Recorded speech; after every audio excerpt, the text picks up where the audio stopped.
Swagger.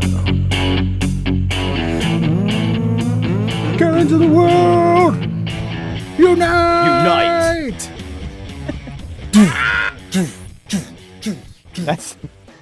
That's the Karen. That's the Karen war call. Manager, Alan. I came to a conclusion about the Karens of the world. I know we've been raking them all over the coals for like, we're about 2-3 years into this Karen hate. Yeah. I guess calling them Karens, right? Before that, there's probably going to be a group of people that'll tell you, like, I've been using Karen for 5 years. Just caught on 2 years ago. But yeah. Like me in trucker hats and Ashton Kutcher. Yeah, you're probably right.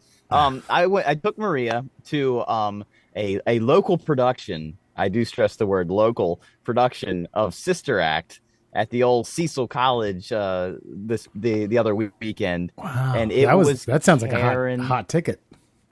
Hey man, I'll tell you what, they did as good as a local theater company can do for a play of that magnitude for their skill level. Okay. But I got there, and of course, who do you think's there? It's all just fucking women of a certain age, and I think we all know what that age is. I stood in line, and I had 3 fucking Karen, not just sightings, but like interactions, all within 10 minutes of walking into that fucking building. Standing in line, this woman's at the ticket counter, and she's like, well, I can't seem to find my tickets. I ordered them on the internet. And the guy's like, okay, well, just give me 1 second, ma'am. What's your name? Types name, and she's like, ma'am, I can't find your tickets in here anywhere. And he's like, give me 1 second. Clicks back a day. Oh, it looks like you bought them for yesterday. And of course, they're non-refundable. She's like, oh, I knew I'd make a mistake using the internet. And then the guy looks at me, makes eye contact over her shoulder. And I looked at him and smiled. And he looked back at her and is like, so, yeah, they were for yesterday. And she's like, okay, well, let's get them set up for today.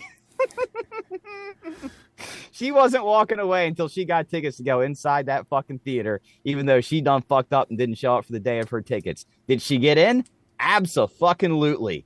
The very next interaction, a woman butts right in front of me in line and says, I need to speak with the theater manager.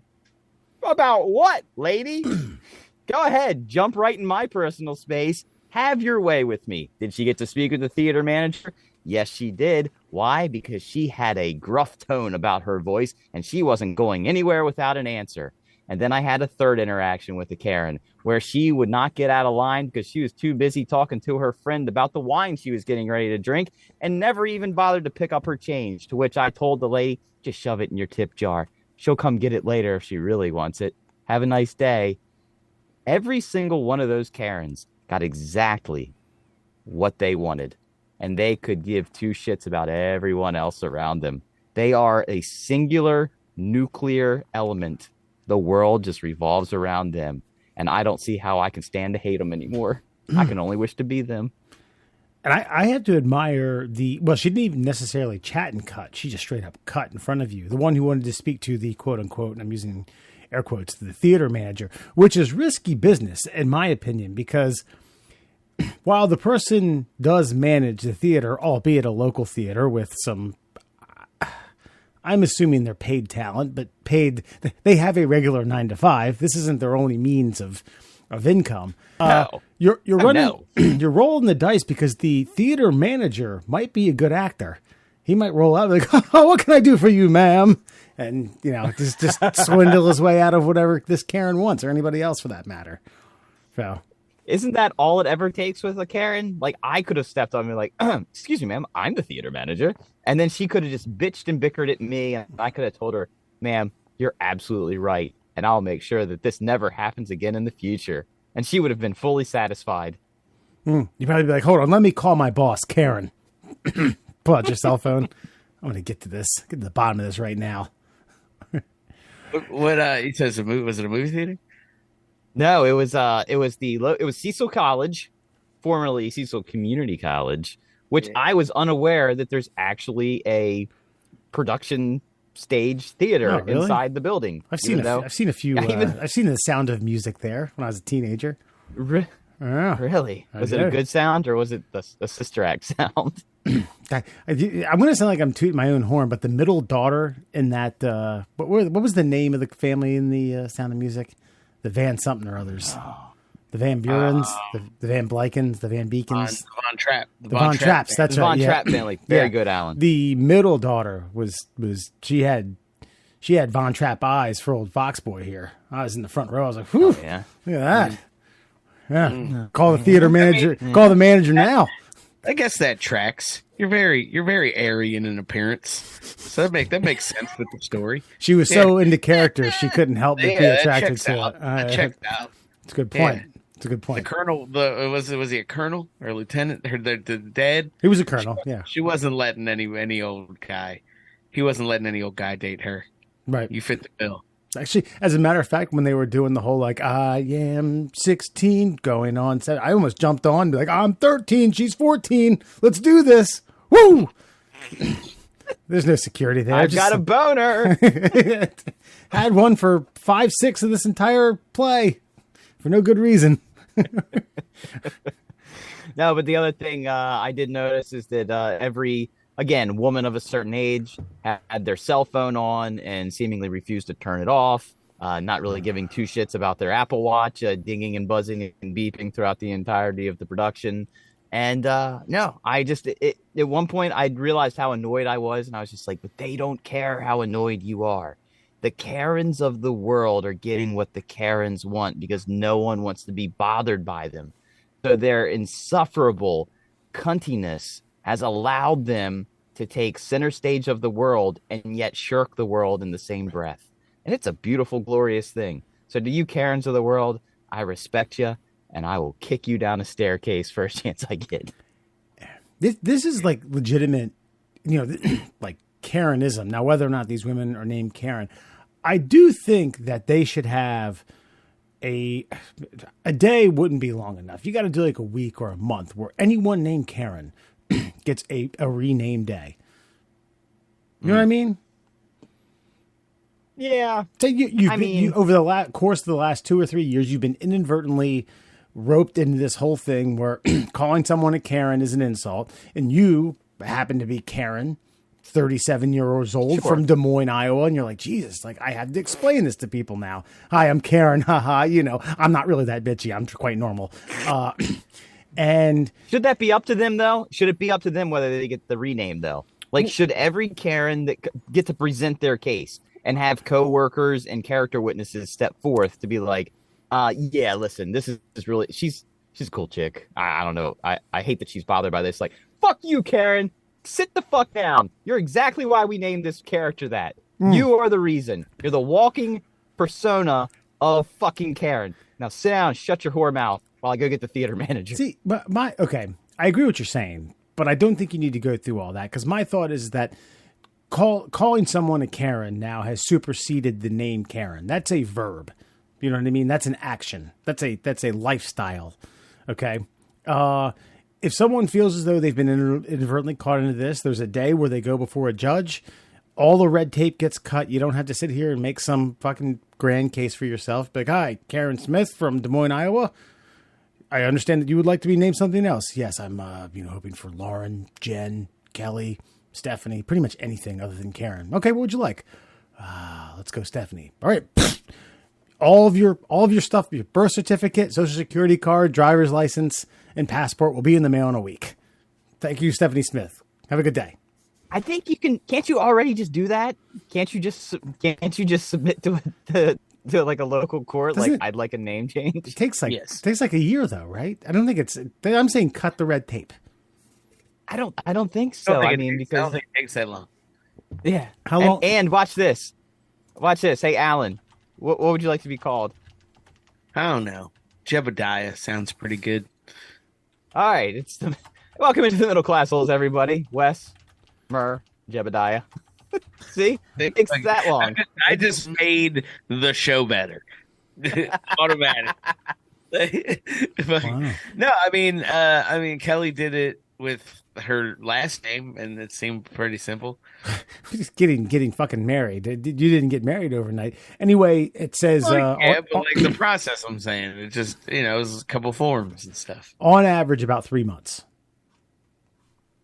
Yeah, and that's just because you have to make appointments and stuff. Like Right. that's not even because the process takes 3 months. It's just you got to be able to go to a court and Yeah. stuff like that. Well, what I'm saying and what I'm suggesting is that because society has gotten so harsh and we've gave a somewhat rather common name a bad overturn, okay, that you could do it in a day with no Okay, strings all right. attached.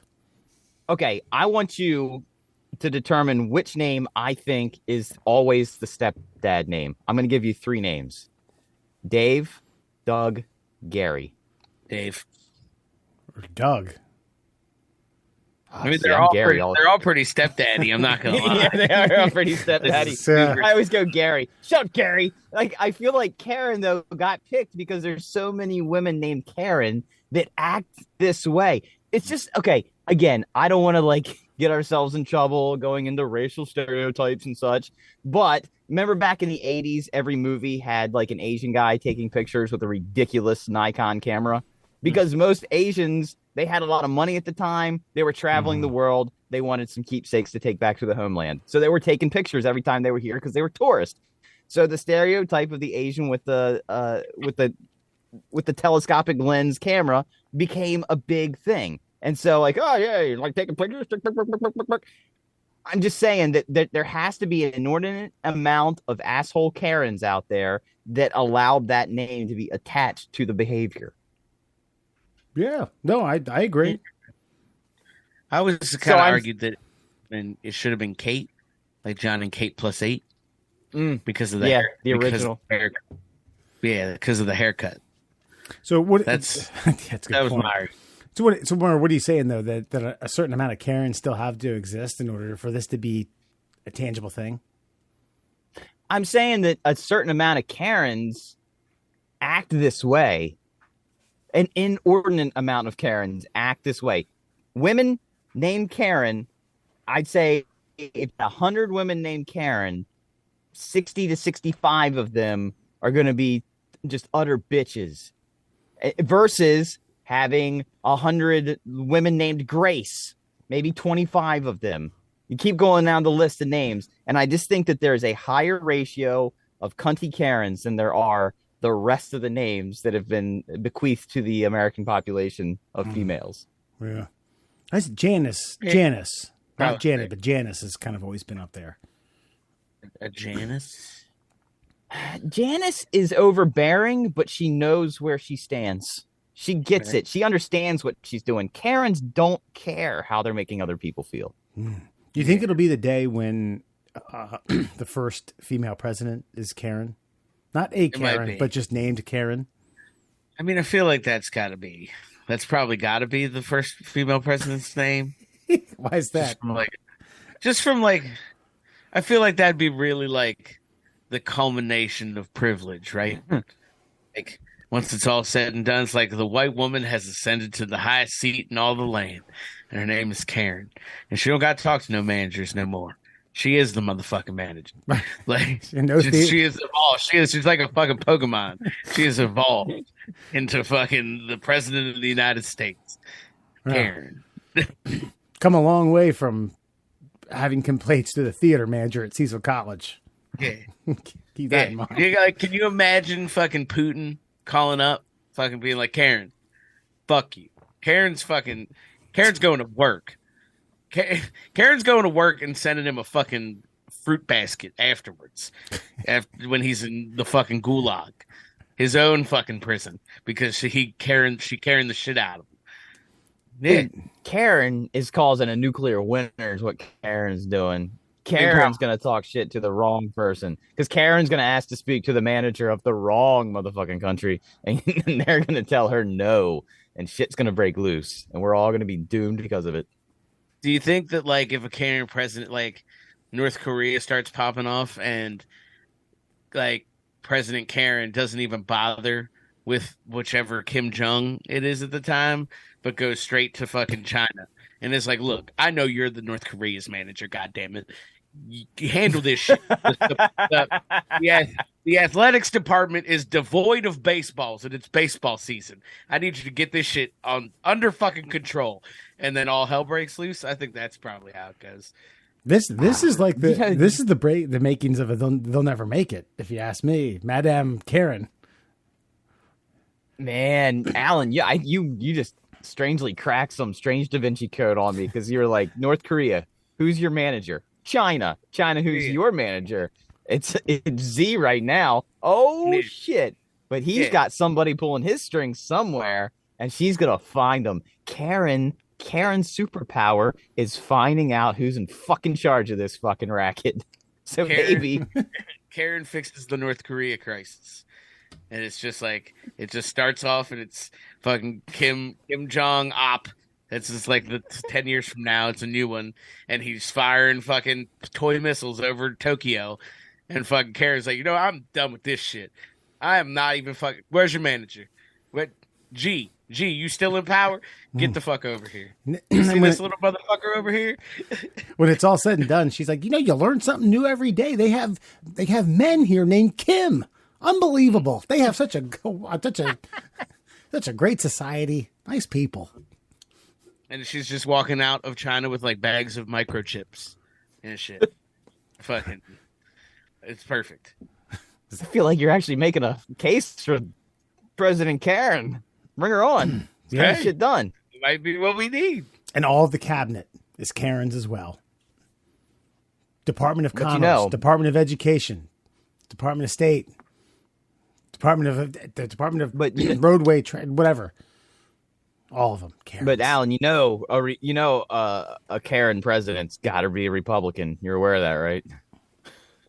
Yeah, that's the problem. I think like the trade-off is that like that president is like the Karens of today, right? It's the white women who like vote against their best interest because their white husbands are like, here, vote this way, motherfucker. Like, so I get it. I know what we have to do to get the Karen president. I don't like it, but hey, maybe it fixes the world. We don't know. Who knows? Who fucking knows, man? Yeah, it's only 4 years. It's not an eternity. If it doesn't work, we get Ken or Gary. Somebody. And if it doesn't work, we could just cut off elections and say fuck it. That's how you get Donald. Middle class hoes, everyone. Murr, Allen, and Fox, man. We are knocking at the door at Christmas. Christ, I hear that Mariah Carey fucking jingle everywhere. Marshalls. Dude, I don't care. My car, workplace. That shit slaps for Christmas music, man. There's a reason. There's a reason that it just consumes the season. It's good. That particular song you're saying, the Mariah Carey jammer. It's the right time. Right time. Oh no! Well, that's another one, dude. She has the whole Christmas album. Look, Mariah Carey in her day, and that was her zenith. When she did that Christmas album, Mariah Carey was at the top of the Mariah Carey game. That was before she had like 4 dudes from GQ carry her to the kitchen for another stack of bonbons. Like, she was still working for her money, and she earned it. That Christmas album earned it, man. All I Want for Christmas Is You. That's the one. But it's all of them. Santa Claus Is Coming to Town. She's got one of those on there too. She fucking drilled that thing, man. It's totally worth it. It's better than Paul McCartney. You gotta simply having a wonderful. Yeah. I feel like Paul McCartney was playing a trick on the world with that song. Like, hey, watch this. I'm gonna make the worst song that's ever been written, and they're gonna play it for eternity. Ha ha ha ha ha. Merry Christmas, assholes. Assholes. I just do like a Sinatra Christmas. That's a great album. You did multiple of them. Yeah. I mean, Bublé does a good job too. I was gonna say I'm not against a Bublé. Give me a Bublé. Give you a Bublé, you'll take it? Yeah, give me a Bublé, I'll take it. I'm not gonna complain. Guess who's getting the stocking stuffer? Look out, folks. Here it comes. Bublé, buddy. I'm with it.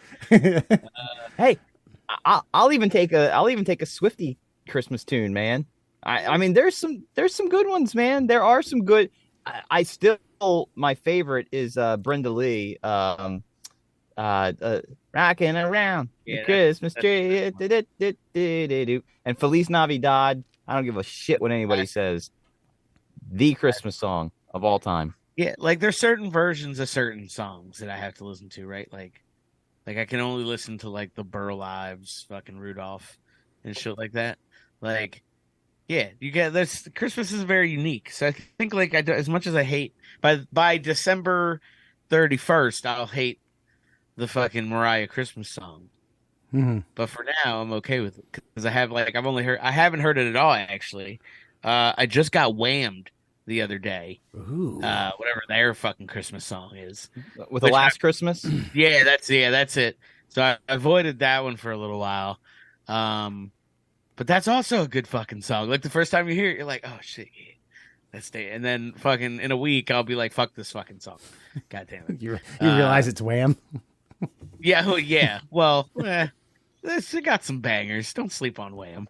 But, No. yeah. Hey, listen. Anytime I go to a dueling piano bar, I always fucking throw on "Wake Me Up Before You Go." Always. Yeah, got to. Such a great fucking dueling piano bar jammer, right there. Ugh. It's fucking very Very neat. specific jammer for a very specific bar. Well, Yeah. I suppose. I suppose. Hey, chew on this. Former boxing greats Mike Tyson and Evander Holyfield, heated opponents in the '90s, are now collaborators on a truly, quote, eerie cannabis product. This year, Tyson introduced Mike Bites, which is a great fucking name, by the way, a line of pot gummies that are shaped like ears with a bite out of them. A nod to the 1997 heavyweight championship when Tyson infamously bit Holyfield's ear. And R.I.P. to Mills Lane, who was the referee for this fight.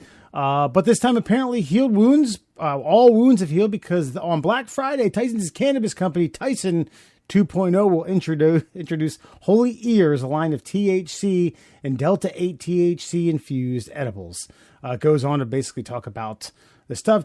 Tyson says, hey, I used to smoke when I was younger. I couldn't because it was considered, I wouldn't have been able to fight. I used to get drunk all the time, which was stupid, which is 100% true. Now he gets high. Talking Holyfield into this, get this. Holyfield said, basically, he had never smoked before, and he ate an edible and had to make sure he was home and wasn't going to do anything. And his quote was a little bit less dramatic. I ate it. I laid down. I woke up the next morning, and I was like, "Whoa, that's it." That's only Holyfield's quote from the entire article. Your thoughts on? I was like, "Whoa." Yeah, I was like, "Whoa, Black Rob, rest in peace." Mike Bites and. I mean, great marketing campaign. I think the only crux in this whole thing would have been Holyfield, and he seems on board with it. And these two are making money again. Yeah, Holyfield needed some money, I'm sure. So he was like, yeah, I'll hop onto that. Yeah, I mean, fuck it. Cannabis for everybody, man. You know, that's my motto. I don't know if I've said that before, but yeah, fuck it. Fuck it. Like, I think it's totally fine. I'm fairly certain the product I used before coming on air here was a Mike Tyson product. So thanks. You didn't. You ate some. You ate some Holy Ears. No, it was a more traditional style of ingestion, aka lungs. I did not have an ear, but I hope I find one. Yeah, I would eat here. This is why, I mean, obviously it's brilliant marketing, and obviously no one else could market something like this unless it was Mike Tyson and Evander Holyfield. But like, this isn't the weed game just going to be won by the best advertising at this point? Because it's not like. I mean, yeah, because it's not like you have to convince people that want to smoke weed or eat weed. Like, what is it? It's weed. Cool. Like, yeah. The only thing that's going to make you buy a different style of it is like, hey, I like that bag. Hey, I like those Evander Holyfield ears. They look cool. Like, there's nothing. What's in it? Weed. I mean, that's really all anybody's looking for. They're not looking for anything else. Here you go. Look at this. Yeah, like I would absolutely buy that. Yeah. Look at these two in shitty Christmas sweaters with Mike about to chomp down on his ear again. What a guy. He could forgive someone. I would geek the fuck out if I saw that in the store. It's I'd be like, oh my God, I'm buying this. Mike Bites. Dude, who would have thought, 25 years ago, that, I mean, if you're Evander Holyfield, I mean, that's a traumatic experience, be it in the ring, one, with Mike Tyson, two, him being that aggressive and vicious, and three, actually biting a chunk of your ear off and spitting it into the front row somewhere. Like, that is a traumatic experience. But to see that 25 years later, that may be the thing that makes him the most money that he's ever made, is having this really horrible event happen to him and then laughing about it in a strange entrepreneurial way this many decades later. It's awesome. Good for him. Yeah. I mean, and I think, like, I don't know if have any of you listened to the Mike Tyson. It's not a comedy special, but it's him kind of narrating his own journey, and it's laced with funny bits. Have you seen that? Yeah, it's like his one man show. It's like, yeah. This kind of reminds me of this. This quote from this article reminds me of that special where he says, like, where he couldn't smoke because it started when he wanted to try out for the 1984 Olympic boxing team, and they drug test. He said, I'd get raving drunk and people would say it's better than getting high, which is bullshit. And then he said, he came back to cannabis because it didn't have the effect of painkillers such as opiates. And then he was talking about basically doing painkillers and opiates. He's like, you can't shit. You can't do anything. You can't poop. Oh, Mike, I'm sure you can. That's why, like, the heroin addicts get all fucking weird looking. Like they don't eat because they're constipated, and then they're constipated because they're doing smack, and then they have to do smack because they do smack. That's just their entire lives, and then they just get infections, and then they die. Yeah, spinal. Merry Christmas. I broke my back.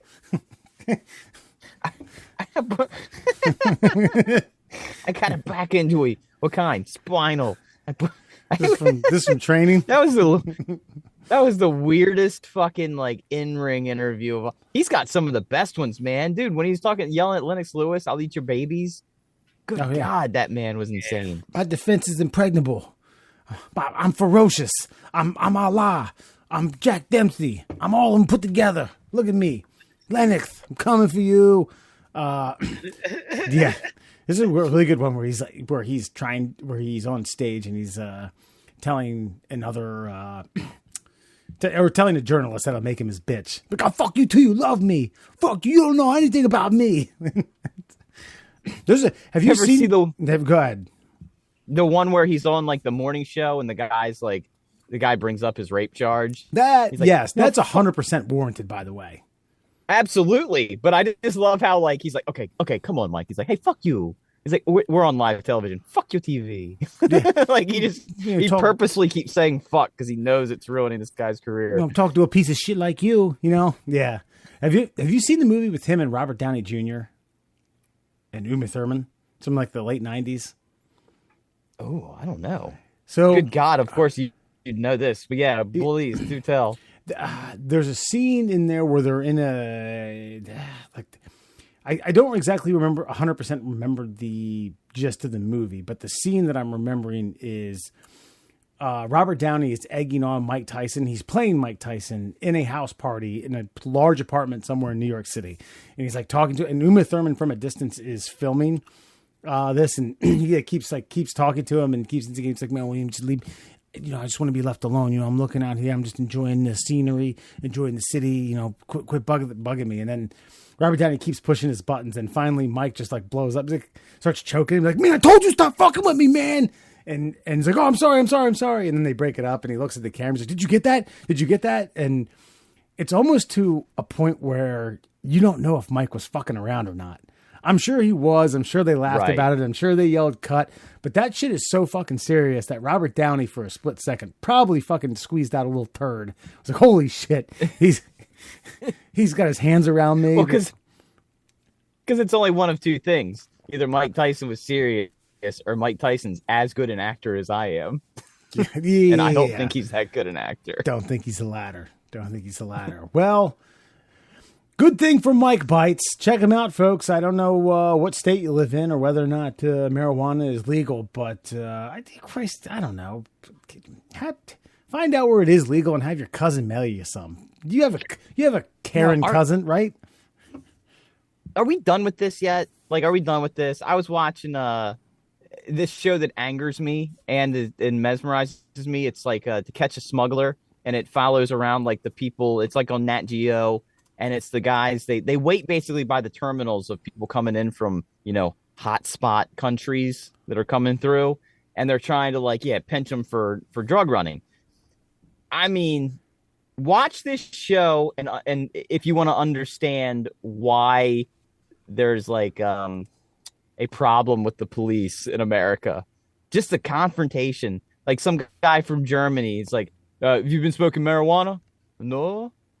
Okay, empty your pockets. And like a flake of a leaf falls out. And it's like, I thought you said you didn't smoke marijuana. Oh, not today. I don't know. It just yesterday in my pocket. I don't know. And it's like, homeboy's like getting ready to like choke this guy out. Like, why are you lying to me? It's like, motherfucker. Because it's not against the law to lie to you, motherfucker. That's why. Right. I think that's the thing that they forget the most. Yeah. It's like, I don't have to tell you anything at all, actually, motherfucker. But the conundrum is they don't have to let you catch your plane either. So it's yeah, but this one dude got up in homeboy's face and hands were up, arms were getting grabbed, and they go back and he makes him miss his flight. And they continue the interview. And then it's like he was guilty of nothing but just being angry that he was being disturbed for no fucking reason. And I'm like, and I turned to my wife and I'm like, this is why we have a problem. That interaction didn't need to happen at all. Even if the guy had drugs on him, is he a threat to the flying tube in the sky? Because the answer is no. So as long as I get to my destination safely, I don't care what he's got in his fucking bag as long as it doesn't go boom. Leave these fucking people alone. Jesus Christ. Of course, I'd say there's a fair amount of people on that plane that could use an edible. Mike Bite or whatever else you got. Pop a few, throw the earbuds in. Edible on the dangerous. Wait a minute. I recline like they could go back that far. It's more like... Right, like I always think about that shit too, because like my wife's anxious about flying, so her doctor's very nice and lets her get some Xanax. So like my wife's just got a fucking like a bottle of fucking goodies in her purse, and like they're concerned about the guy bringing on like a fucking little bit of weed. And it's like, the bottle my wife has in her purse can put the whole tube down for the fucking 4-hour flight to Scottsdale. Like, what are we really arguing about here? You can't bring a lighter on board, so how are you going to smoke that little teeny tiny leaf that's probably mixed in with lint from your jeans? By the way, boy, get really baked up by that half a flake and pocket lint that you got with that lighter that you can't bring on board. With all due respect, you should not be able to bring flammables. Not to totally derail this, but I did read an interesting article today about like some statistics coming out of like cops just being too wound up.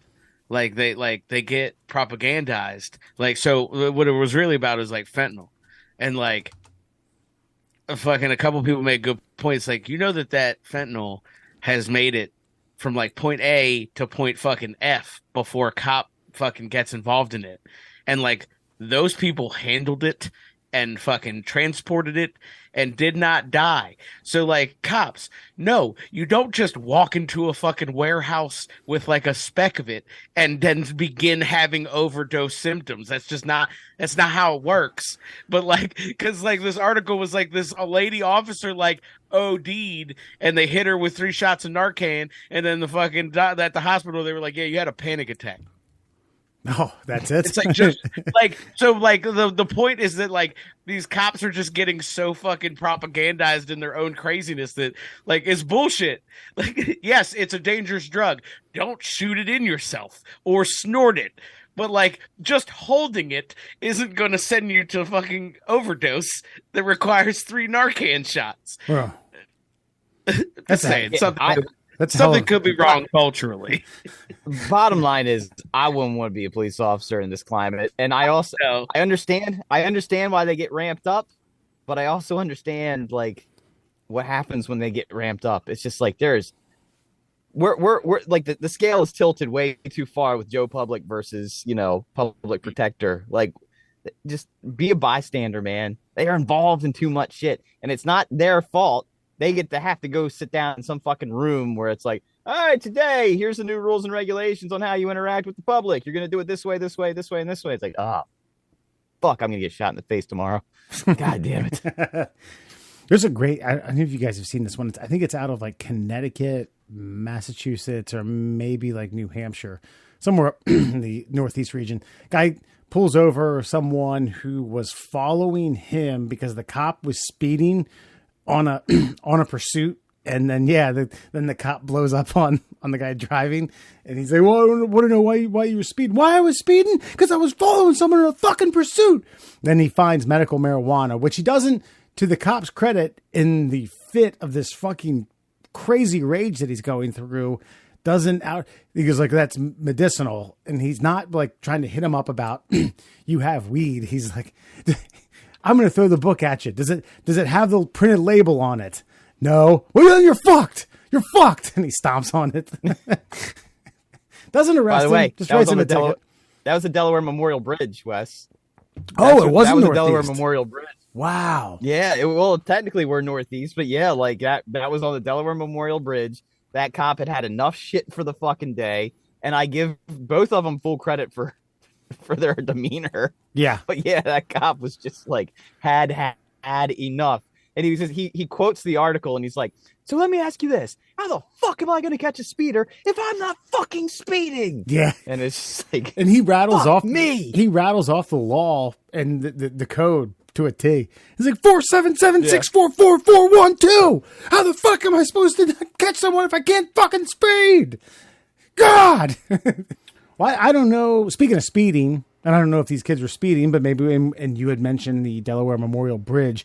This week in Classholes history, this takes place 2 years ago on the show. I think the news bit was from around the November 2020 timeframe. Two kids, cousins, a 12 and a 9-year-old, pretty much off of a bet, and you won't, waited for the 12-year-old's mom to start taking a shower.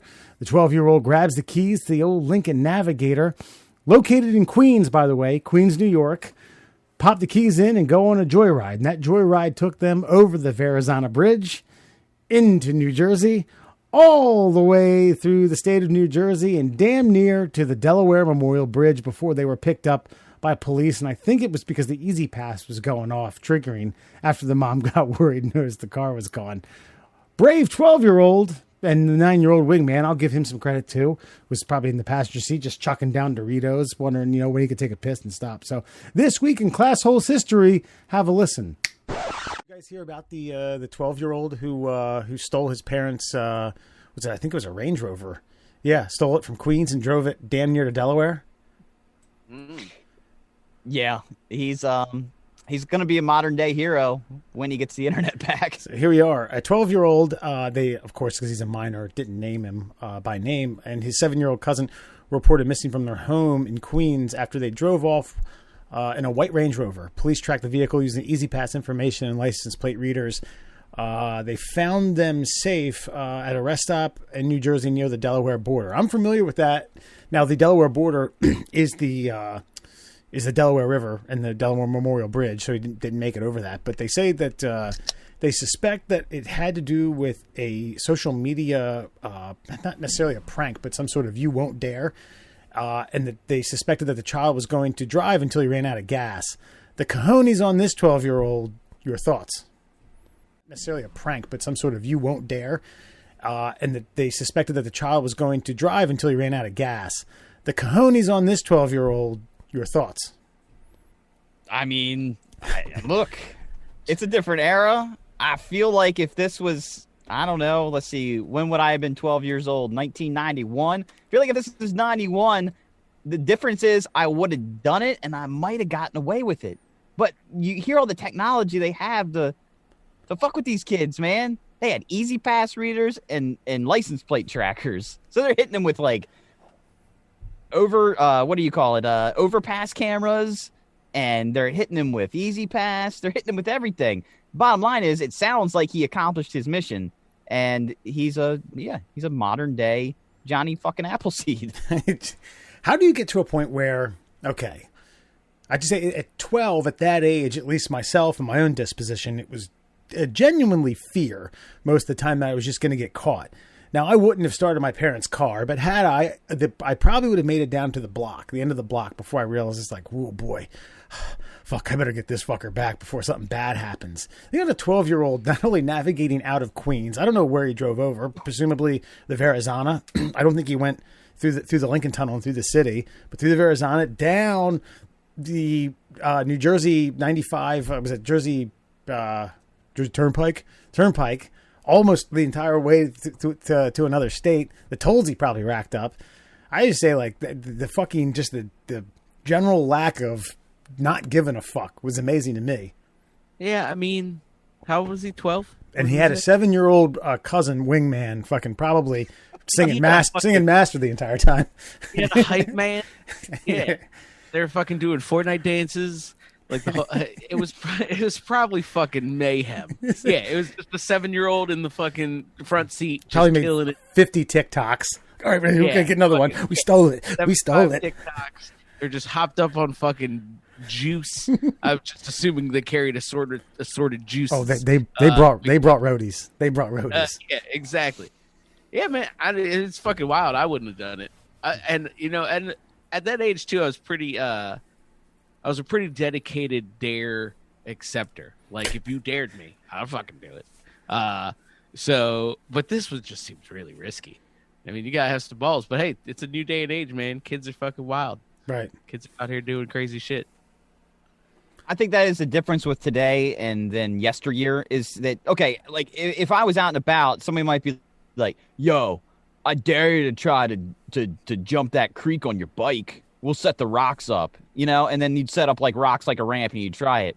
Today, you have the entire like globe daring you through internet trolls to do ridiculous shit. And I think that's the difference. Is back in the day, you were only dared to do what was directly in front of you. And now pretty much it's wide open. It's the Wild West of childhood dares. And I mean, I could drive at 12 years old. I mean, my brother would have been 17 at that time. He taught me how to drive when he was 15. So I was 10 when I knew how to drive a car, a stick shift at that.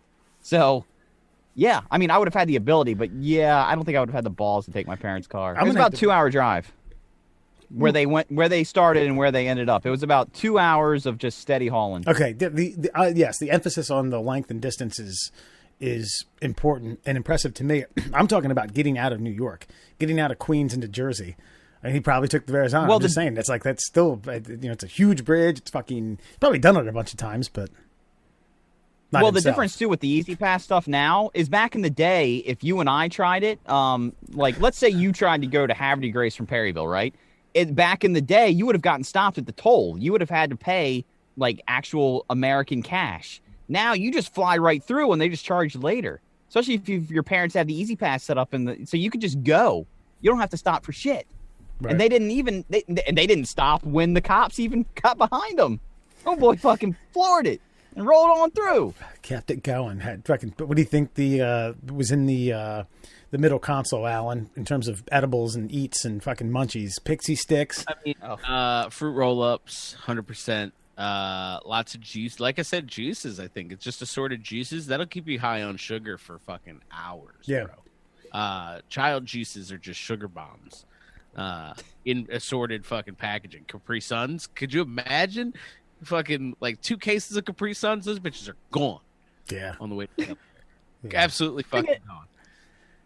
I feel like you guys are grossly underestimating today's youth. There's a good chance this kid was all jacked up on an 8-ball. I mean, kids today are like 30-year-olds when we were 12. Yeah, we probably are severely underestimating him. He's probably fucking like had lippers in the whole fucking time. Give me the spick up.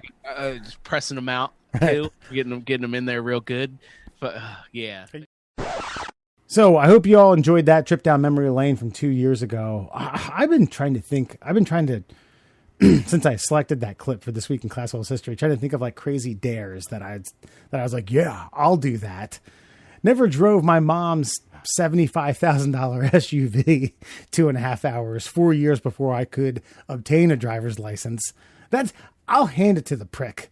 Let alone getting over. I assume he took the Verrazano. He may have gone Lincoln Tunnel, whatever.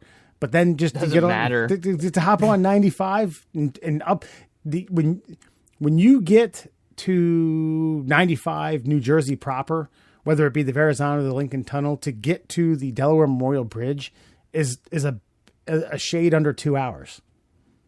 Yeah. Yeah. And I mean, once you get to like the turnpike, I mean, but who's going to stop you at that point?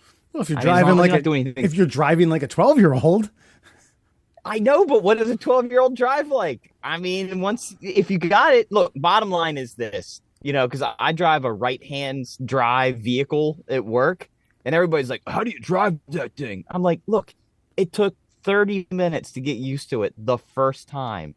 Mm-hmm. After that, you're just driving a vehicle. Like, that's it. So if he can make it out of, look, bottom line is this, I don't know how I would handle driving in New York City. Homeboy started in New York City and then got to the easy part. Unlike me, who would drive through the easy part and then get to the fucking anxiety fucking jungle that is New York City. Mm-hmm. So if he can make it out of the city, he's going to be like, oh, look how straight this road is with no cars riding 3 inches from my bumper. He's got no problem after that. Yeah. You got to think like he went through like the most unorganized, most banana-filled Mario Kart version to like the one level. Like this is like when you're learning the controls. Yeah, I get it. I don't know. It's still impressive. I don't know.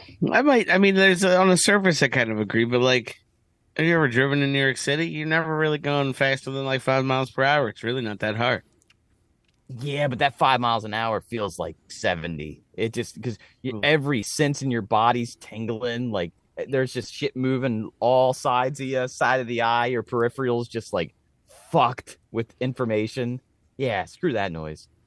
I don't know. I'm not fucking weird. This does not overload me like that. But yeah, no, I guess I get what you're saying.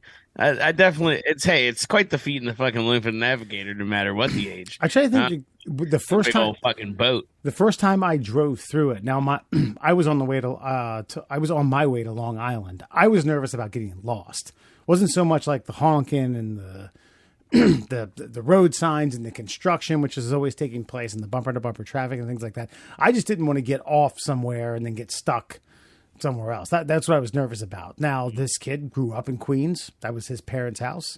He probably knew a way, right? He's like, oh yeah, he gets to the fucking Garden State Parkway. Look at he split. Look at this. Yeah. Right away. I don't know. I don't get I don't get wanting to live in those close quarters, man. It's just like when they build shit there, it's like they already don't have enough room to work with anyway. And like, we can squeeze this interchange in right here. Mind you, Queens is not Manhattan. Keep that in mind. Okay. I'm just saying that. New York is New York. That's all It's New York. But it's not. I mean, Staten Island is New York City. That's not Manhattan.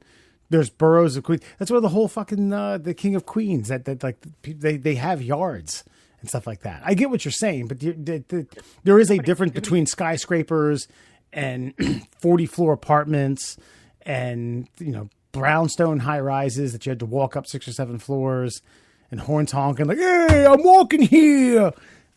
to other areas. You sounded like a real New York fan right now. What's wrong with you? I love fucking New York City. Nobody cares about what the fuck you're talking about right now or New York City. That's ridiculous. This is a staunch defense of a fucking shitty town. Queens is shitty. I'll tell you. I'll give you that. No, I'm just kidding. I've never been to Queens. I've never been there. I've never been. Oh, that's not true. I've been to Queens. I've been to Flushing. It all fucking sucks. It doesn't all suck. That's nonsense. That's. It all sucks. Their bagels are fucking mediocre. They don't know what pizza is. Fucking the Yankees suck. I think the Mets are worse. Got some sort of fatwa on your head now, Alan. Jesus. Yeah, fuck it. I'll do the same thing for Boston too. Come at me, you racist fucks. Wait, so is there a good city around? Yeah, Baltimore. Oh no, sorry. Come on now, Jesus. Actually, I hate Boston. New York's not that bad. Actually, I just wanted to shit on it because you were sucking its dick a little bit, so it needed to cool down. Huh. No, East Coast cities. Nah, I don't really care for any of them. Philly, nah, that sucks too. That's a lie. Atlanta, Yeah. Yeah. Atlanta, Charlotte, Miami. I've been doing. Charlotte's nice, actually. Dude, Charlotte's okay. Atlanta sucks. How do you have 16 lanes of 95 and you still can't move an inch? Miami kind of sucks. Mm, I mean, I've only it's been okay. there once. Yeah, been to Boston once, but I really like New York City, and it is what it is, man. Whole lot of foreigners. That's not the point. No, man. Now that I actually kind of sit back and think about it, I don't really like the East Coast all that much. But I ain't moving. I'll tell you that. The West Coast, that's fucking crazy. Listen to Tupac, wear Dickies. It's fucking strange. We'll just do that on the East Coast. We'll be all right. That does make sense. Well, I hope you enjoyed that blast from the past this week in Classholes history. But we're going to move on to where we expand our minds. And Murr's getting down to the nitty gritty here. He's got like a half an inch worth of tearaways on Fun Fact Friday. I'll even show you, man. Look at this. This is all that's left. This is all that's left. Wow. Of the Fun Fact Friday calendar, man. Yeah, I ordered the new one. The amazing facts are on their way thanks to old Amazon. It'll be here by Christmas, and then we'll have I don't have to scream OMG anymore, which I'm very excited about. You had to go amazing facts. Oh, I'm excited about that. I only picked the title of the calendar based on what I'm excited to scream at the top of my lungs. So let's get to it. Without further ado, let's get to some OMG facts. Of course, brought to you by our friends over at the Shin Splints Recovery Group. Yes, 2 years later, they still are the title sponsor of our Fun Fact Friday. And if you have any pain below your knee and above your ankle and you're a dipshit, head on over to the Shin Splints Recovery Group. Now, let's get to 5 fun facts for you fuckers on a Friday. Did you know cows face north or south to graze? They do this all over the world. But why? Does the calendar tell you? That's really the real question.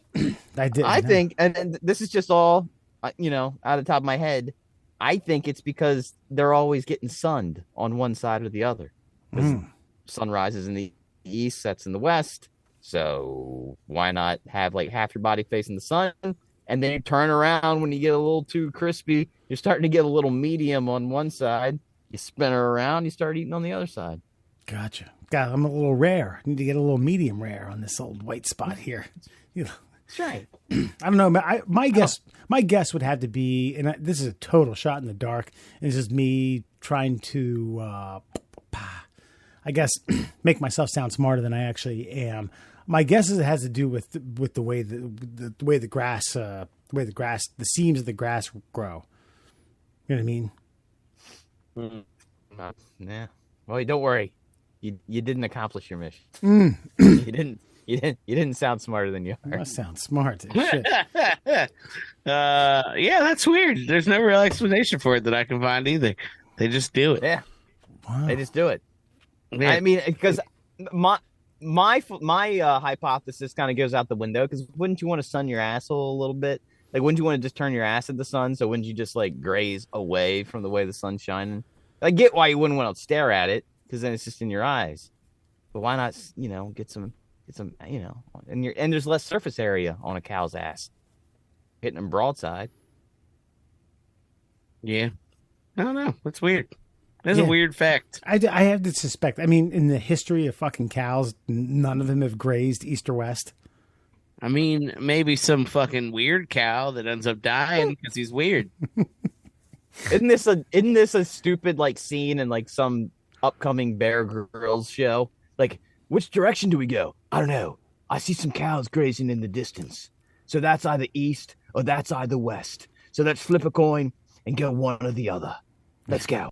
That's how he determines the punchline of like the punchline of a Far Side calendar, but no one would get it. I mean, he definitely would do that, but I think they would definitely also have to like tip two of them over and like gut them and sleep inside them for an evening, because that's the extra step that Bear Grylls needs. You know what I mean? He's a little like, and now we drink the gallbladder. Did you know, despite tequila production being limited to Mexico, over 70% of the final product goes to the U.S. I was unaware of that you can only produce tequila in Mexico. Mm-hmm. Yeah, that I didn't know, but if you had told me that and you had said kind of divvy out the pie chart, I would have said 50% north of 50% comes here, just for logistics and just for sheer consumption because it's delicious. Yeah. I was gonna say that tracks. Where all the fuck else would it go? But this Canada. is the thing that the thing that hit my mind though. So there's 30% remaining, and obviously that's being distributed. Like you joke about it, but yeah, obviously some percentage of that's going to Canada, some percentage of that's going to Europe, some percentage of that's going to Asia. So do Mexicans actually drink tequila? Because they're not. It's all being made there, but obviously less than maybe 10% is just staying in Mexico. That's distribution, like that. Like I know you distribute within country, distribute it within your country. I think that what you're talking about is international distribution, not what stays within country. What am I missing then? Even though tequila production is limited to Mexico, over 70% of the final product goes to the U.S. Oh, well, then maybe 10% of it sticks around. Yeah. I guess I don't know. I don't think. Yeah, honestly, they probably don't. I don't really know that many Mexicans that drink tequila. They just drink beer. They drink Tecates or Modelos or fucking Dos Equis. I don't know. Pick a fucking shitty Mexican lager and insert it into that statement. So yeah, I don't think maybe that's probably not much, and we love it too. We send our celebrities down there to make tequila, and then we bring it back. So like, it's really a market for us, honestly. I'm sure Dwayne Johnson's down there chopping up in a agave plant. Yeah, giving it the people's elbow. Look at this. He's rolling around with that like fire backpack, just like flaming agave as it comes off. We're roasting it. It's like, yeah. So no, that's totally, that checks out. That's totally believable. The rest of the Latin world drinks rum, for the record. I brought 2 bottles back from Puerto Vallarta with me. One still exists upstairs. It was $90. It's got like a vanilla hint to it. That is a 90 American dollars or Mexican dollars? 90 Americana. God damn, we bought somebody's home. I was like, I want the most expensive one you have. And he was like, yep. It's like, yep. I'm an easy sale. I want that one. Was it worth it? Yep. Oh, it's delicious. It's phenomenal. When you guys come over. And then he slapped you in the face and he closed his store because his family's set for life. That's right. He's like, look at you, American. Let me see these chubby cheeks. Ha! See you later. That's like the first day we were in Jamaica, the ATM was out of America money, and they gave us Jamaica money. And I was like, I don't know how to use this Monopoly money, and it's worth nothing. So I have to give you so much of it. you sit cockeyed because you put it all in your wallet. It's like, I want to tip you $2 American, and they were like, yeah, that's like 3,000 Jamaican dollars. I'm like, you're a fucking liar. Don't lie to me, Jamaican guy. I'm trying to be nice here. And he's like, no, seriously. I'm like, oh, okay. You caught him a Jamaican guy? No, come on. Sorry. He had a name tag. It was like fucking Ted or something. I don't know. Gary, probably. Actually, I had like all kind of strange names now that I think about it. Well, I mean, the most famous is Usain. So yeah, I can imagine what the rest of the normal population sounds like. Yeah, they were always like it felt like there was like 2 American names kind of like bastardized together. Like, you know what I mean? Like if they were like Doug Ken, you were Al Andrew, and it's like, why? Why did you just pick one? You could have cut it in half. You're like, what? All right, cool, man. Let's do it. What are you doing? Rotor aerobics? Let's go. Okay. So, yeah. Did you know Mondays are the most unproductive day of the week? On average, only about 3.5 hours of work are actually done on a Monday. 3.5? Phew. I think that's being liberal, if you ask me. I hate that. I hate that fact. Like, just every cell in my body just loathes that fact, because for me, Monday is the most productive day of the week out of sheer necessity, because that is the heaviest day of the week for what I do. So Absolutely. You unequivocally. You don't like that fact because now that you know that you have to work a honest, hardworking 8-hour plus day, that the rest of working society is dragging ass, dicking around with their fantasy football teams to make sure that they get enough points on Monday Night Football, sitting there talking about what they did over the weekend. I actually complained that we moved a meeting to our normal sales meetings on Tuesday, and it got moved to Monday this week. So I was like kind of complaining about it. I was like, well, now I can't fucking mail it in 2 days because like I don't do anything on Monday because it's Monday, right? And then Tuesday comes and I got a meeting at 9 a.m. Well, I'm not doing anything before fucking like 7 or 8. And then from 8 to 9, I'm commuting. And then I'm in this meeting. And then we run our mouths for like an hour. So then I leave back home for like 11, 12 o'clock. The half hour, 45 minutes back. Day's over. I'm done. Fuck, it's 2 p.m. It's done. So Monday, Tuesday, that's washed. Working Wednesday to Friday. So Wednesday to Thursday, because I don't work on Fridays. No. So, yeah. No, it really fucking chapped my ass this week. That I had to like an extra day full of work. It's fucking ridiculous. Yeah, bummer. And I took off Wednesday to Friday this week, so it was a long Tuesday, is what I'm saying. Jesus Christ. I fucking hate you. I swear to God. This is why I get so angry at all the little rules and regulations. I always yell. I was like, normal people that get paid as much or more than we do far less work. What do you mean? I'm like, have you ever worked at a desk ever?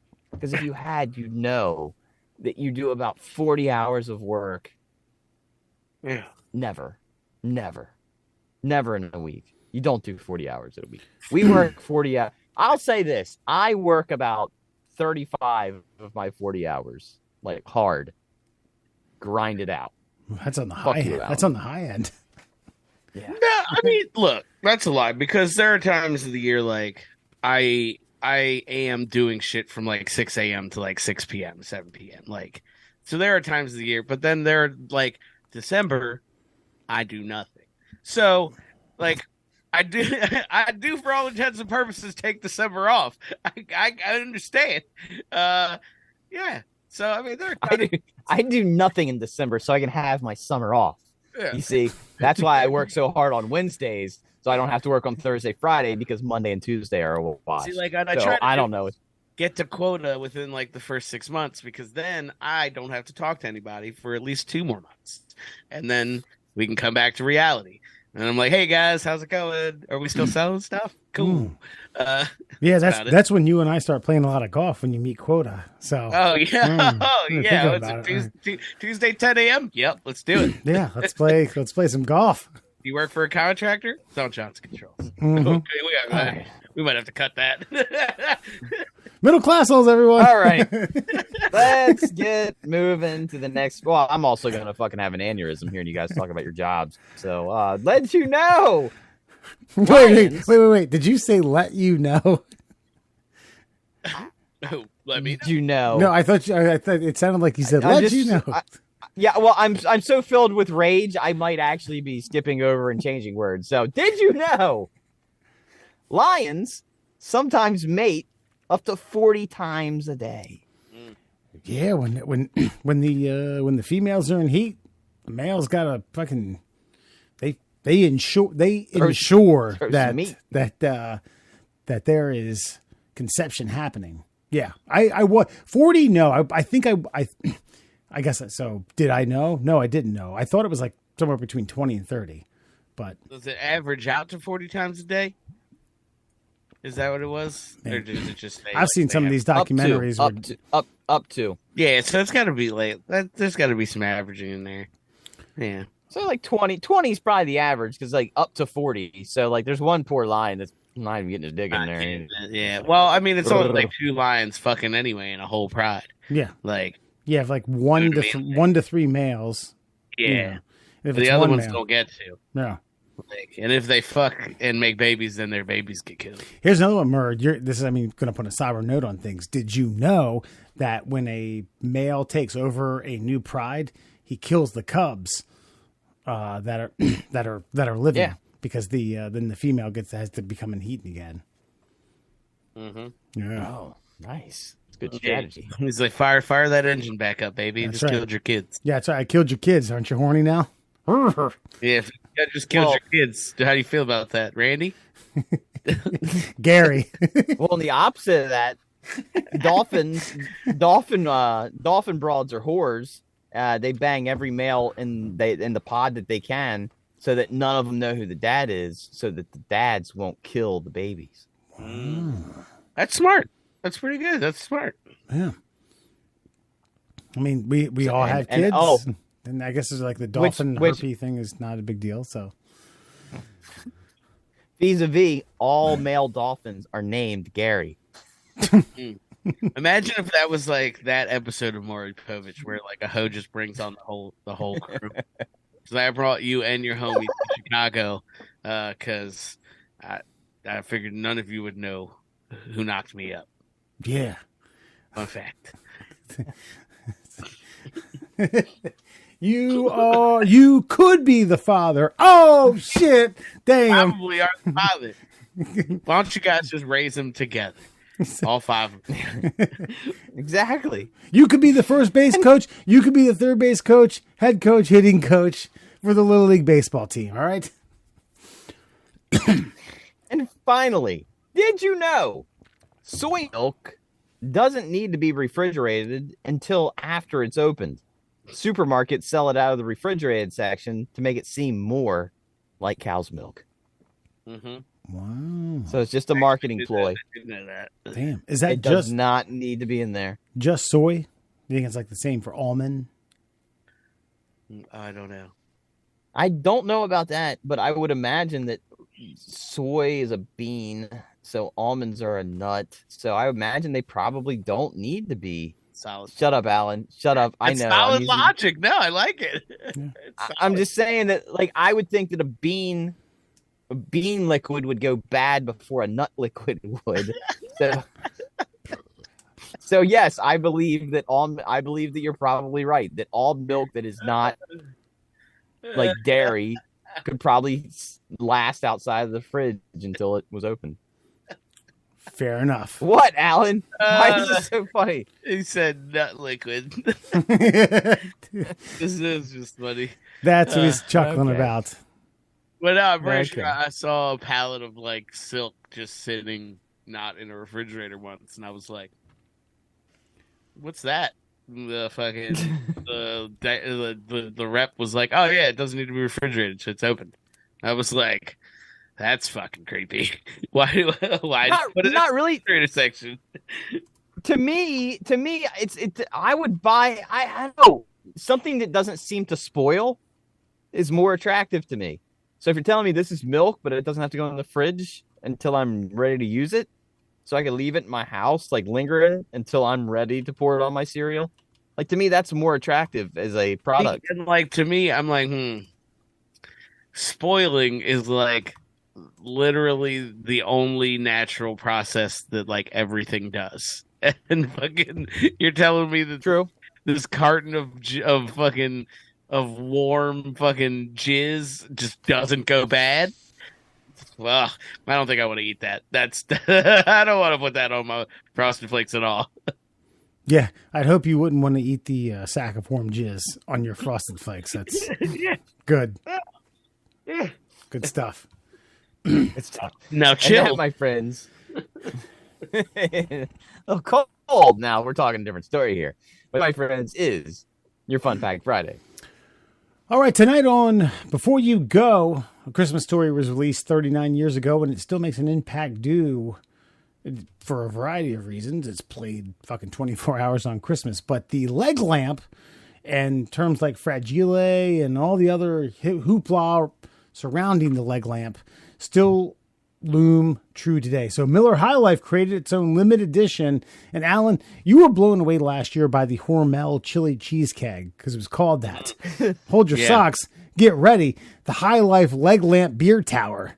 That's right, folks. To be clear, Miller High Life, it's not a one-for-one replica. The beer company says even though the beer tower is a nod to the film's iconic lamp, there's a few key differences, namely, it's leg modeled after the brand's Girl in the Moon. It's like, what the this is that makes no sense. Okay, obviously you're not a seasoned High Life drinker here. There's a chick, and she's on like a crescent moon. Oh, on the moon. Like yeah. kicking her leg up in the air. But just like in the movie, the lamp will arrive in a fragile box with High Life quipping that it must be Italian. That's right. So you can get this 3.5 foot, 35 pound leg that holds an entire 6-pack's worth of beer, dispenses it through a spout in the ankle of a glass your choice. It shows you can go to the Miller High Life online holiday shop link from this goddamn article. You guys want to take any stabs at how much it costs? Oh, I'm gonna say $75. Yeah, so I was gonna say $69.99. $120. Oh, is it made out of glass? Well, it's glass. No, it doesn't smell. It has to do with the 120th anniversary of Miller High Life. Like that's wow. Wow. I'm sorry. Like, that's not how you celebrate that. Yeah.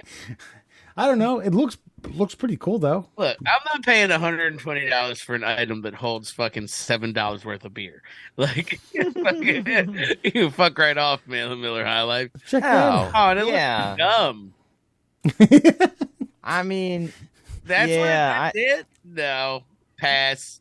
Just send me the fragile box. You don't even gotta put anything in it. There's the lampshade. You're forgetting about that. Was it made of? Yeah, but is it made of human skin? I don't think so. We'll see. It's a failure all around. Is what I'm saying. I'm in full agreement with Alan. Like, the boot sucks. I mean, at least like the lamp. The reason the lamp was so iconic from Christmas Stories, because like you kind of want to rub your fingers up. But Yeah. I don't rub my fingers up that. Nope. I feel like that was worn by a hefty burlesque woman who's sweat a little too profusely inside the boot. I feel I was actually gonna say, like, it definitely strikes me was like a larger lady's burlesque costume for a Christmas cabaret. You know what I mean? Like, yeah. I was thinking Ronald McDonald's like fat ant. That's what I was going with. Yeah. Ronald McDonald in his Elvis phase. Yeah. where late stage Elvis wears those boots. You're right.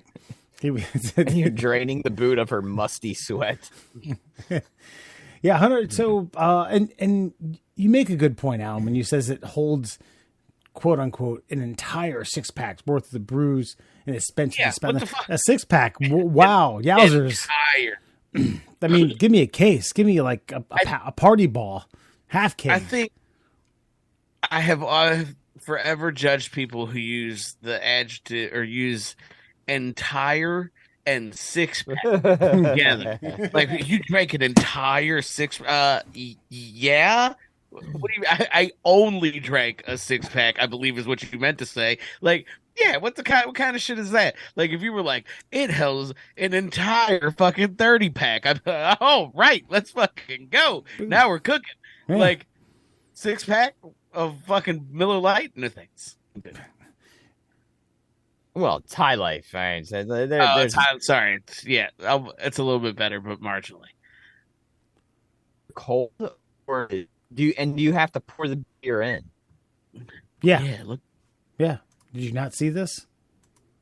Yeah, I saw him pouring a beer in there, but to me, like that's sort of defeats the purpose. So I'm supposed to crack open 6 of my champagne of beers bottles and dump them in to Right. then consume them like later. So my flat beer becomes completely flat by the time I get to it. Okay, The best thing is that you're like putting it into a thing that's shielded from light. Like that's probably the biggest perk. Yeah. Good Hey, and point. look, and everyone drinks High Life from a little. Yeah, just pour it in that. Yeah. See. Remember, there was a place in Power Plant that used to serve it out of like a champagne flute glass. Well, Beer? again, it is the champagne of beers, so Yeah. they're putting it in champagne glass. Yeah, I get it. Yeah. All right. $120 gets you a replica of a kind of replica from a movie ornament that we all love and know of. Hey All right. Miller, this is why you're not Anheuser-Busch. That's right. All right. Alan, tell the kids and the kidettes where you can find Middle Classholes. Oh, you can find us on all of your favorite social media platforms. We're at MDL Classholes on Instagram and Twitter. We're the Middle Classholes on Facebook and TikTok. And for your listening pleasures, please check us out on Google Podcasts, Apple Podcasts, and Spotify. That's right. Are we even bothering with emails anymore? No, if we get emails, I'll put them on here. I'll put them on the list. Yeah, all right, cool. All right. We're not going to talk about that anymore. Do we have some comments? Do we have some comments? We do have comments. So, folks, if you listen to us, all six of you that listen to us regularly, we appreciate you, and we hope that you liked our bit from the other week, where we read comments, questions, concerns, because nobody emails us, but people do comment on our shenanigans across our social media pages. So, welcome to our newest bit, reading comments and concerns. 12. What's today? What's today's date? Okay. Look at here. What's our first one? Amazon drivers and pee bottles. This is a video from YouTube.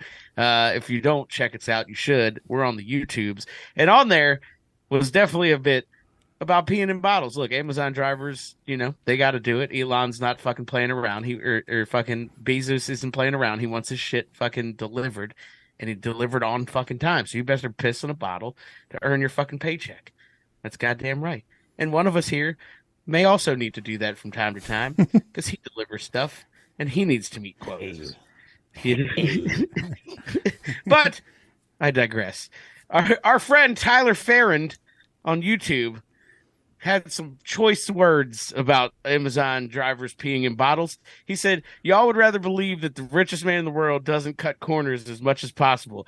It can't be in the handbook about restroom breaks, but they are hawkish. Hawkish, is that what he said? Yeah. I think he meant hogwash, right? About how long the route takes you. Oh, hawkish, got it. The monitor warehouse workers with a watch for time off task. God damn, we should have fucking edited that one. That was a copy and paste. I think what he's saying is these people are really fucking. The Bezos train is very strict on Amazon drivers and very strict on warehouse workers. It looks like for going pee. So, oh yeah, no, it's they have. From what I understand about the Amazon warehouse workers, they have if a product that they have to go grab pops up on their scanner. It has a countdown timer of how long it should take them to get to that product. And once they get there, a new task is assigned to them. And they have that much time to get to that. So in between those times, there's not a lot of time factored into quote unquote personal time. Right. And I see Amazon drivers. There's this one chick.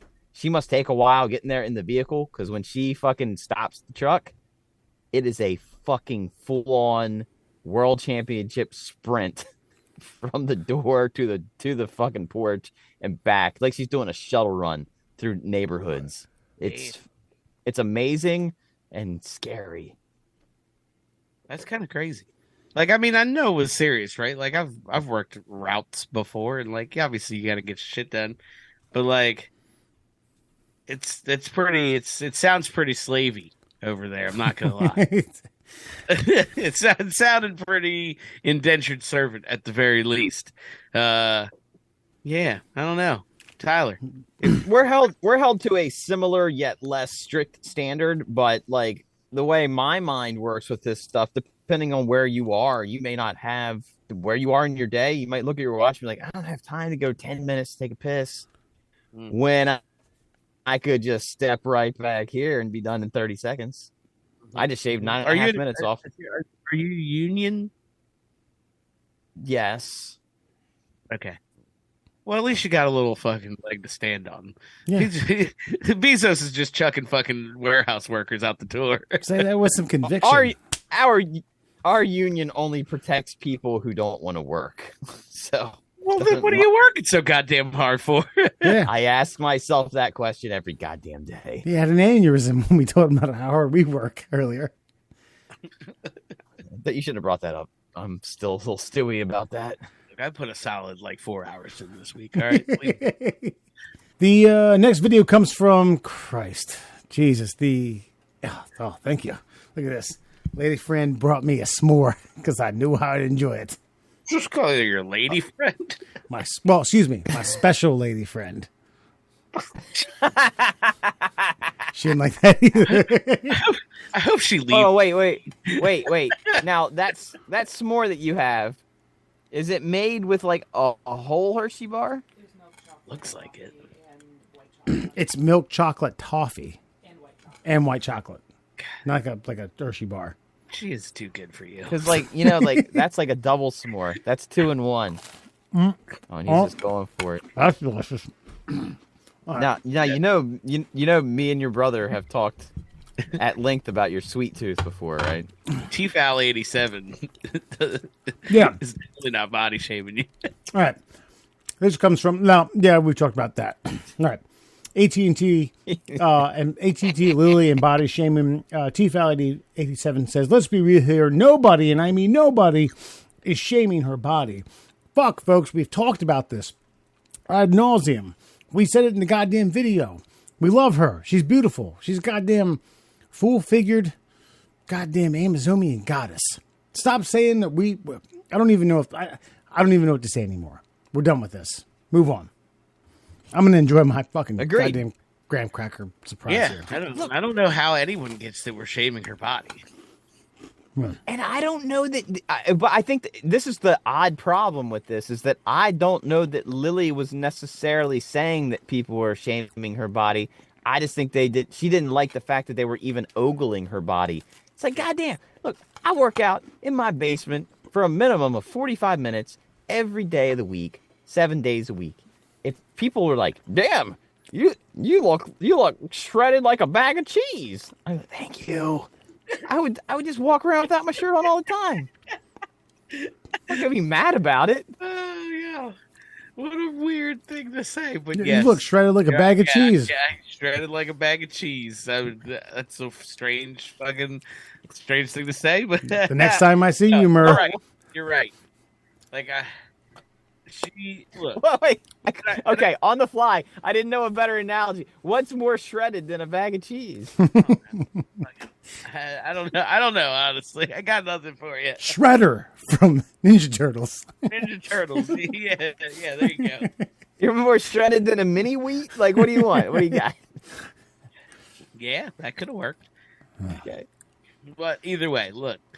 She's got a fantastic body. Nobody was shaming her. And she should have just, let them fly. That's all we were saying, really. Just be you. Don't hate the haters. Be comfortable in the skin you're in.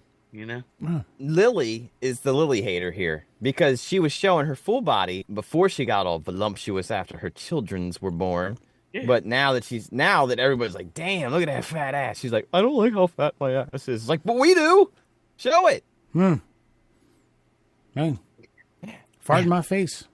Lily was really shaming herself. That's sad. We don't like that here. Yeah. Fat ass and give me some pink eye, baby. All right, we got one more comment. Let's get to it. All right. Our next comment comes from a little short we have on YouTube called Zero Flavor in Your Life. I think we were talking about ethnic foods, tacos and such. I think honestly just corn tortillas is really what the focal point was here. And Murr went down a rabbit hole. He had himself a a legitimate taco making experience, and then was like, you know what? You're right. But somewhere along that time, we got derailed, and I lost my shit and said that he had lost his street cred for something I can't fucking remember off the top of my head, honestly. And John Crido seems to fucking really take offense to me handing out credit for the streets. So he wants to know which streets I could give credit on. And the answer, Mr. John Crido, is whichever goddamn streets I prefer. I give credit out. Call me a fucking bag teller. I approve loans for credits, motherfucker. Any streets, your street, my street, First Street. Street right out here, Sesame Street, motherfucker. You think the Count just lived there? I gave him that goddamn credit. So you shut the fuck up when you're talking to me. Yeah, whose street? I didn't like it fast. He said whose without the apostrophe, so he didn't own it. It's more of a plural, which doesn't exist. Streets, plural, again, question mark. Whose streets again? Look, obviously, and I get it. Mr. John Crypto looked at the three of us and was like, "Yeah, none of them are street. So who the hell could they say that?" And who could sit there and delegate street cred to one of the three? Alan laid it down. That's right, Sesame Street. Somewhere, I don't give a fuck. All the streets. Look, bottom line is, as a white American, I was wrong. I was creating your delicacy improperly. And in fact, Alan, now what I do when I make my corn tortillas for, by the way, chili tacos. I make a fantastic chili. And one day I was like, I really don't feel like making some extra meat with a flavoring that I haven't quite perfected yet. So I'm just going to take this delicious chili that I have. I'm going to use a Southwest salsa that comes with black beans and a garlic and tomato base. And then I'm going to put that on with a Mexican Colby Jack blend. And this is what I do with my corn tortillas now. I melt the butter, and I get my my barbecue baster, the little mop, and I dip it in the melted butter, and then I swipe that all over the corn tortillas before I put them on a searing hot pan. Ooh. That's fucking smart. I like it. I like where you're going. Yeah. Street cred. Yeah. Yeah. Hey, whose streets again? Whose streets again? The Sesame Street credit score is fucking through the roof right now. I think you went from fucking vampire to Grimace. Yeah. It's probably better than John Crypto over here. He's just mad all his credits fucking ruined. It's after that FTX. Fucking Who the fuck debacle? Good luck, sucker. Who the fuck watches a goddamn TikTok video where someone jokingly says to a friend of theirs that they lost all their street cred when we're talking about corn and flour fucking tacos. Tortillas, and he's like, "Yo, who streets? Who streets? Who streets?" I start throwing up C's and shit. I'm like, "Stop it! We're talking about tacos." Right. You see I, for one, Mr. Crypto, respect you and admire you, and I know that. I have a bookshelf behind me. I ain't no gangster. And I know that your streets are the proper streets, and I have no credibility where you are. So I appreciate your comments. These two juggalos can be shot in the face. Whoa, easy. Or male prostitutes? They have no children. There you go. Fuck y'all. All right. Well, that's all we have for tonight. Join us next week as we whip into the holiday season, talking about God knows what, figgy pudding spam and German police who found 60 containers of stolen bull sperm. That's no joke. No Classholes, everyone. Have a good night.